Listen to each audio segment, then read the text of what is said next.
Hey, what's going on, everybody? This is Zoe here, bringing you what I think I'm gonna call the Zocast. So this is outside of Trivela Hour, but huge story today that I wanted to just get my thoughts on and not wait until the next podcast. We will be covering some cool stuff in that Trivela Hour, so I hope you do tune into that. We'll probably cover some of this Mbappe stuff, but I just had so many thoughts in my head, I needed to put this out here. So, for those who are completely unaware of the situation, I don't know how you would be unaware of the situation. First of all, if you are unaware of the situation, join the Real Madrid Discord server. We got the best people there. We got all sorts of athletic weapons. Not many, I don't know about athletic weapons. Shit posting weapons, ultimate shit posting weapons. Most of the people there haven't touched grass in the last few years, right? So join that server. You're gonna stay in the loop on pretty much everything. That out of the way.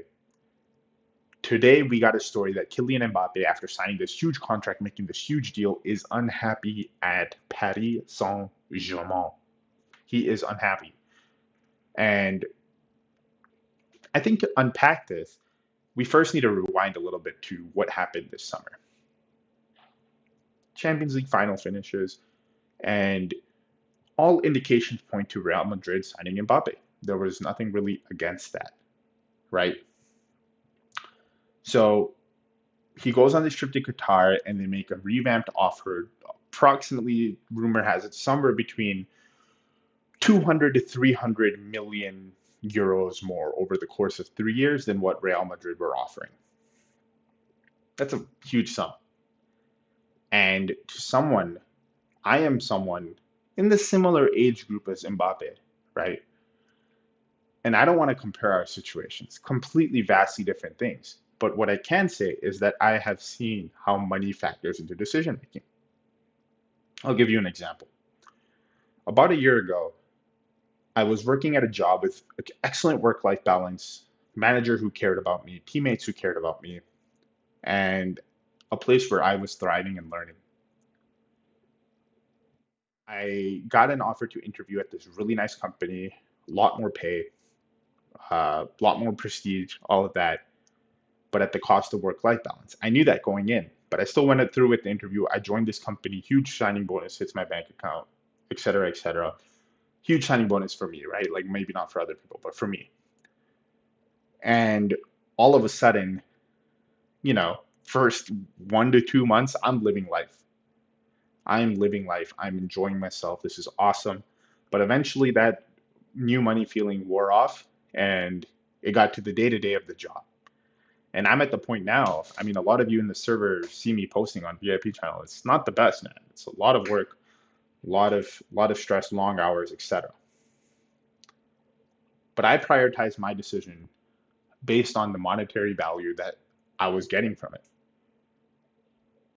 Not nearly the same circumstances or the same magnitude of the situation, but Mbappe essentially chose the same thing. He knew his situation at PSG was not the best. He was not happy there. So many rumors, so many verified stories from credible journalists about his happiness at the club.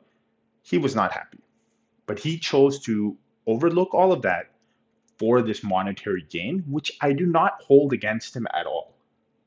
I'd hold maybe a little gripe against him because he spurred Real Madrid, but like it happens. It's business. We have done this to players. We as a club have done this to other teams, whatever it might be. I'm a fan, so I'm going to support Real Madrid. I'm going to be biased towards Real Madrid, but I can understand Mbappe's viewpoint here. And I think a lot of other people who are in the beginning of their career or entering the prime of their career outside of football even can understand that type of decision making. But here's the thing about that sort of decision making is that initially you're going to be very happy. That money is going to be in your account, that signing bonus is going to be sitting there, those checks are going to be coming in. But eventually you're going to get used to that having that amount of money, right? You're going to get used to living that sort of lifestyle. Then all of a sudden, that's not what's really important for you. And that's kind of where I'm at in my life, right? And I think that's where Mbappe is as well. Is that the money wow factor has worn out for him. And now it's more about who am I as a person? What do I want? Where do I want to be? And PFC just is not it for him, right? He doesn't like this place. Forget about a decent situation, right? Like Playing for a club like I hate to say it, but like Spurs or Arsenal, those are decent situations. Okay, there's no toxic culture, there's no toxicity, and Mbappe does contribute to the toxicity. By the way, he has. There's a lot of stories, a lot of accounts from reputable journals. You can look it up on your own time. But PSG is literally bottom of the barrel when it comes to club stature, in my opinion, right? And he's stuck in this situation. He just wants out. The money factor has worn off for him, and now he's like, I don't want to do this. I don't care anymore. I will literally sacrifice whatever unvested amount of my 200, 300 million euro signing bonus, whatever the number is, okay? I will sacrifice the unvested amount to go join the team that I want to join. But now it's a little bit too late. It might be too late for him. So this is a valuable lesson for the younger people listening who listen to this stuff, that you need to think out your decisions into the future. Like for right now, that decision might seem really, really nice for you. Like I'm gonna make this much more money, whatever, whatever, prestige. But like 6 months from now, when that wow factor has worn off, are you gonna be happy in your day-to-day life? And Mbappe isn't.